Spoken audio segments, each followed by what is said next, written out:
ಶುಭದ ಎಲ್ಲರಿಗೂ ಶ್ರೀ ಆದಿತ್ಯ ದೇವಿ ಯೂಟ್ಯೂಬ್ ಚಾನಲ್ಗೆ ಸ್ವಾಗತ. ಇಂದಿನ ದಿನದ ವಿಶೇಷತೆ, ದಿನದ ಪಂಚಾಂಗ ಹಾಗೂ 12 ರಾಶಿಗೆ ಯಾವೆಲ್ಲ ಫಲಾಫಲಗಳಿವೆ ಅಂತ ತಿಳಿದುಕೊಳ್ಳೋಣ. ನಮ್ಮ ಗುರುಗಳಾದಂತಹ ಖ್ಯಾತ ಜ್ಯೋತಿಷ್ಯರು, ವಾಸ್ತು ತಜ್ಞರು, ಶ್ರೀ ರೇಣುಕಾ ಯಲ್ಲಮ್ಮ ಹಾಗೂ ಮಲೆ ಮಹದೇಶ್ವರರ ಆರಾಧಕರಾದಂತಹ ಶ್ರೀಯುತ ಅರ್ಜುನ್ ರಾವ್ ಗುರೂಜಿ ಅವರಿಂದ ತಿಳಿದುಕೊಳ್ಳೋಣ ಬನ್ನಿ. ಸಮಸ್ತ ನಾಡಿನ ಜನತೆಗೆ ಶ್ರೀ ಅತಿಥಿ ದೇವಿ ಹಾಗೂ ನನ್ನ ತಾಯಿ ಜಗನ್ಮಾತೆ ಸ್ವರೂಪಿಣಿಯಾಗಿರ್ತಕ್ಕಂಥ ರೇಣುಕಾ ಯಲ್ಲಮ್ಮ ನಿಮ್ಮ ಜೀವನದಲ್ಲಿ ಸುಖ, ಶಾಂತಿ, ನೆಮ್ಮದಿ, ಆರೋಗ್ಯ, ಭಾಗ್ಯ ಎಲ್ಲವನ್ನು ಕೊಟ್ಟು ಕಾಪಾಡಲಿ. ಆ ಮಲೈ ಮಹದೇಶ್ವರನ ಕೃಪಾ ಕಟಾಕ್ಷ ಸದಾ ಯಾವತ್ತೂ ನಿಮ್ಮ ಮೇಲಿರಲಿ. ಬಂಧುಗಳೇ, ಈ ದಿನ ತಾರೀಕು 7/7/2025 ಉತ್ತರಾಯಣ ಗ್ರೀಷ್ಮ ಋತು, ಶ್ರೀ ವಿಶ್ವವಸುನಾಮ ಸಂವತ್ಸರದ ಆಷಾಢ ಮಾಸದ ಶುಕ್ಲ ಪಕ್ಷದ ದ್ವಾದಶಿ ದಿನ. ಈ ದಿನ ಮಹಾ ನಕ್ಷತ್ರ ಆಗಿರ್ತಕ್ಕಂಥ ಅನುರಾಧ ನಕ್ಷತ್ರ ಇರ್ತಕ್ಕಂಥದ್ದು ವೃಶ್ಚಿಕ ರಾಶಿಯಲ್ಲಿ. ಶುಭ ಕಾಲ ಬಂದು 6ರಿಂದ 7:30ರವರೆಗೂ, ಮಧ್ಯಾಹ್ನ 3 ಗಂಟೆಯಿಂದ 4:30ರವರೆಗೂ ಒಳ್ಳೆ ಶುಭ ಕಾಲವಿದೆ. ಆ ಕಾಲದಲ್ಲಿ ನೀವು ಒಳ್ಳೊಳ್ಳೆ ಕೆಲಸಗಳನ್ನು ಮಾಡ್ಕೊಂಬಿಡಿ. ಬಂಧುಗಳೇ, ಈ ದಿನ 12 ರಾಶಿಯವರಿಗೆ ಫಲಾಫಲ ಯಾವ ರೀತಿ ಇದೆ ನೋಡೋಣ ಬನ್ನಿ. ಮೊದಲಿಗೆ ಈ ದಿನ ಸೌಮ್ಯ ವಾಸರ ಆಗಿರುವುದರಿಂದ ನನ್ನ ತಂದೆಯ ಪರಮೇಶ್ವರನ ಸಾನ್ನಿಧ್ಯವಾಗಿರ್ತಕ್ಕಂಥ ಮಲೈ ಮಹದೇಶ್ವರನ ಪಾದಾರವಿಂದಗಳಿಗೆ ವಂದಿಸುತ್ತಾ ಈ ದಿನ 12 ರಾಶಿಯವರಿಗೆ ಫಲಾಫಲ ಯಾವ ರೀತಿ ಇದೆ ನೋಡೋಣ ಬನ್ನಿ. ಮೊದಲಿಗೆ ಆದಿತ್ಯಾದಿ ನವಗ್ರಹಗಳನ್ನು ಮನಸ್ಸಿನಲ್ಲಿ ಪ್ರಾರ್ಥನೆ ಮಾಡೋಣ. ನಮ ಸೂರ್ಯಾಯ ಚಂದ್ರಾಯ ಮಂಗಳಾಯ ಚ ಬುಧ ಶುಕ್ರ ಶನಿ ಬೇಶ್ಚ ರಾಹುವೇ ಕೇತುವೆ ನಮಃ. ಗುರುಬ್ರಹ್ಮ ಗುರುವಿಷ್ಣು ಗುರುದೇವ ಮಹೇಶ್ವರ ಗುರು ಸಾಕ್ಷಾತ್ ಪರಬ್ರಹ್ಮ ತಸ್ಮೈ ಶ್ರೀ ಗುರುವೇ ನಮಃ. ಗುರುವೇ ಸರ್ವಲೋಕಾನಾಂ ಬಿಜಸೆ ಭೌರೋಗಿಣಾಂ ನಿಧಯೇ ಸರ್ವವಿದ್ಯಾನಾಂ ಶ್ರೀ ದಕ್ಷಿಣಾಮೂರ್ತಯೇ ನಮೋ ನಮಃ. ಆದಿತ್ಯಾದಿ ನವಗ್ರಹಗಳನ್ನು ಮನಸ್ಸಿನಲ್ಲಿ ಪ್ರಾರ್ಥನೆ ಮಾಡುತ್ತಾ ಬಂಧುಗಳೇ, ಈ ದಿನ 12 ರಾಶಿ ಕಡೆಗೆ ಗಮನ ಕೊಡೋಣ. ಮೊದಲಿಗೆ ರಾಶಿಯಾಗಿರ್ತಕ್ಕಂಥದ್ದು ಮೇಷರಾಶಿ.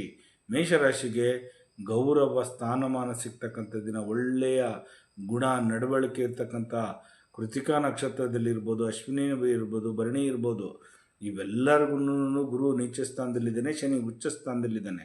ಆದರೂ ಕೂಡ ಇವತ್ತು ಗೌರವಯುತವಾಗಿ ನಡ್ಕೊಳ್ತೀರಿ, ಒಳ್ಳೆ ಪ್ರಾಮಾಣಿಕವಾಗಿರ್ತೀರಿ, ಯಾರ್ಯಾರಿಗೆ ಏನೇನು ಅನುಕೂಲ ಮಾಡ್ಕೊಳ್ಬೇಕೋ ಮಾಡ್ಕೊಡ್ತೀರಿ.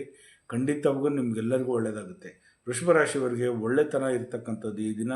ಅದೇನೋ ಗೊತ್ತಿಲ್ಲ, ನಿಮ್ಮಲ್ಲಿ ಒಳ್ಳೆತನ ಅಂತ ಕಾಡ್ತದೆ. ಕೆಡಕು ಮಾಡೋದೇ ಇಲ್ಲ, ಬೇರೆಯವ್ರಿಗೆ ಕೆಡಕನ್ನು ಬಯಸೋದೇ ಇಲ್ಲ. ಈ ದಿನ ತುಂಬ ಚೆನ್ನಾಗಿರ್ತೀರ. ಮಿಥುನ ರಾಶಿಯವರಿಗೆ ಪ್ರಸಿದ್ಧಿ ಆಗ್ತಕ್ಕಂಥ ದಿನ. ಈ ದಿನ ತುಂಬ ಗುರುಸ್ಥಾನ ತುಂಬ ಚೆನ್ನಾಗಿದೆ, ನಿಮ್ಮೆಲ್ಲರಿಗೂ ಒಳ್ಳೆಯದಾಗುತ್ತೆ. ಕಟಕ ರಾಶಿಯವರಿಗೆ ಸಂತೃಪ್ತಿ ತರ್ತಕ್ಕಂಥ ದಿನ ಈ ದಿನ ಹೇಳಬೇಕು ಅಂದರೆ.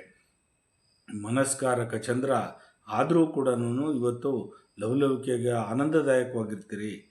ಸಿಂಹರಾಶಿಯವರಿಗೆ ಬೇರೆಯವರಿಗೆ ಪ್ರೀತಿ ಪಾತ್ರರಾಗಿರ್ತೀರಿ, ಬೇರೆಯವರಿಗೆ ನೀವು ಅನುಕೂಲವನ್ನು ಮಾಡಿಕೊಡಿದ್ದೀರಿ, ಬೇರೆಯವರಿಗೆ ಹೆಲ್ಪಿಂಗ್ ನೇಚರನ್ನು ಮಾಡ್ತೀರಿ, ಕರುಣೆಯನ್ನು ತೋರಿಸ್ತಕ್ಕಂಥ ದಿನ ಈ ದಿನ.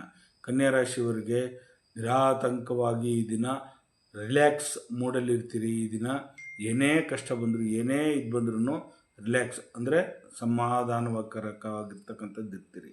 ತುಲಾರಾಶಿಯವರಿಗೆ ಈ ದಿನ ಉನ್ನತ ಸ್ಥಾನಮಾನ ಸಿಗ್ತಕ್ಕಂಥ ದಿನ. ಈ ದಿನ ತುಂಬ ಚೆನ್ನಾಗಿರ್ತೀರ. ವೃಶ್ಚಿಕ ರಾಶಿಯವರಿಗೆ ಬೇರೆಯವ್ರಿಗೆ ಹೆಲ್ಪಿಂಗ್ ನೇಚರ್ ಕೇಳ್ತೀರ. ಈ ದಿನ ಕೊಡಿ, ನಮಗೆ ಸಹಾಯ ಮಾಡಿ, ನಾವು ಒಂದು ಸ್ವಲ್ಪ ಏನೋ ಉನ್ನತಿ ಆಗಬೇಕು ಅಂತೇಳಿ. ಧನುಷ್ಯ ರಾಶಿಯವರೆಗೂ ಈ ದಿನ ನೀವು ಸ್ವಲ್ಪ ಮಟ್ಟಿಗೆ ನೋವನ್ನು ತರ್ತಕ್ಕಂಥ ದಿನ. ಅಂದರೆ ಹಿಂದೆ ಮಾಡಿರ್ತಕ್ಕಂಥ ತಪ್ಪನ್ನು ಮತ್ತೆ ಮೆನಕಾಗ್ತಕ್ಕಂಥದ್ದು, ನೆನೆಸ್ಕೊಳ್ತಕ್ಕಂಥದ್ದು, ಯೋಚನೆ ಮಾಡ್ತಕ್ಕಂಥದ್ದು, ದುಃಖ ಪಡ್ತಕ್ಕಂಥದ್ದು ಸ್ವಲ್ಪ ಈ ದಿನ ಮಧ್ಯಾಹ್ನ 3 ಗಂಟೆವರೆಗೂ ಅಷ್ಟೊಂದು ಲವಲವಿಕೆ ಆಗಿರಿ, ಏನು ಯೋಚನೆ ಮಾಡೋದು ಬೇಡ. ಮಕರ ರಾಶಿಯವರಿಗೆ ಜಯ ಕಟ್ಟಿಟ್ಟ ಬುತ್ತಿ ಈ ದಿನ ತುಂಬ ಚೆನ್ನಾಗಿದೆ. ಕೋರ್ಟ್ ವಿಚಾರದಲ್ಲಿ ಆಗ್ರಿಮೆಂಟ್ ಆಗಿರ್ಬೋದು, ಬೇರೆ ಯಾವುದೇ ವಿಚಾರದಲ್ಲಿ ಜಯ ತಂದು ಕೊಡ್ತಕ್ಕಂಥ ದಿನ ಈ ದಿನ. ಕುಂಭರಾಶಿಯವರಿಗೆ ಶಾಂತಿ ಸಮಾಧಾನವಾಗಿ ಇದ್ದುಬಿಡಿ. ಸ್ವಲ್ಪ ಮುಂಗೋಪಕ್ಕೆ ಮನಸ್ಸನ್ನು ಕೊಡ್ತೀರಿ, ಕೋಪಕ್ಕೆ ಉದ್ರೇಕಕ್ಕೆ ಒಳಗಾಗ್ತೀರಿ. ಸ್ವಲ್ಪ ಸಮಾಧಾನವಾಗಿ ಇದ್ದುಬಿಡಿ.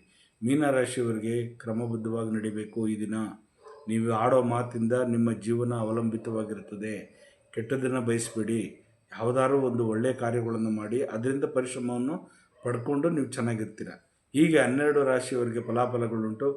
ಜಗನ್ಮಾತೆ ಸ್ವರೂಪಿಣಿಯಾಗಿರ್ತಕ್ಕಂಥ ನನ್ನ ತಾಯಿ ರೇಣುಕಾ ಯಲ್ಲಮ್ಮ ಹಾಗೂ ಮಲೈ ಮಹದೇಶ್ವರ ಸ್ವಾಮಿ ನಿಮ್ಮ ಜೀವನದಲ್ಲಿ ಸುಖ, ಶಾಂತಿ, ನೆಮ್ಮದಿ, ಆರೋಗ್ಯ, ಭಾಗ್ಯ ಎಲ್ಲವನ್ನೂ ಕೊಟ್ಟು ಕಾಪಾಡಲಿ. ಉದೋ ಯಲ್ಲಮ್ಮ, ಉದೋ ಯಲ್ಲಮ್ಮ, ಉಗೇ ಮಾದಪ್ಪ, ಉಗೇ ಮಾತ್ಮಲಯ, ಉಗೇ ಉಗೇ. ಲೋಕ ಸಮಸ್ತ ಸುಖಿನೋ ಭವಂತು, ಸನ್ಮಂಗಳಾನಿ ಭವಂತು. ಸರ್ವೇ ಜನ ಸುಖಿನೋ ಭವಂತು, ಸನ್ಮಂಗಳಾನಿ ಭವಂತು. ಒಳ್ಳೆಯದಾಗಲಿ ಬಂಧುಗಳೇ, ಶುಭವಾಗಲಿ. ನೋಡಿದ್ರಲ್ಲ ಇಂದಿನ 12 ರಾಶಿಗೆ ಯಾವೆಲ್ಲ ಫಲಾಫಲಗಳಿವೆ ಅಂತ. ನಿಮ್ಗೆ ಏನಾದ್ರೂ ಸಮಸ್ಯೆಗಳಿದ್ರೆ ಖಂಡಿತ ಗುರುಗಳನ್ನ ಸಂಪರ್ಕ ಮಾಡ್ಬೋದು. ಸ್ಕ್ರೀನ್ ಮೇಲೆ ಬರ್ತಾ ಇರುವಂತ ನಂಬರ್ಗೆ ಕರೆ ಮಾಡಿ ನಿಮ್ಮ ಸಮಸ್ಯೆಗಳನ್ನ ಗುರುಗಳ ಹತ್ರ ಹೇಳ್ಕೊಳ್ಳಿ. ಖಂಡಿತ ಗುರುಗಳು ಅದಕ್ಕೆ ಪರಿಹಾರವನ್ನ ಸೂಚಿಸ್ತಾರೆ. ದಯವಿಟ್ಟು ಲೈಕ್ ಮಾಡಿ, ಶೇರ್ ಮಾಡಿ, ಕಮೆಂಟ್ ಮಾಡಿ, ಸಬ್ಸ್ಕ್ರೈಬ್ ಆಗಿ. ಥ್ಯಾಂಕ್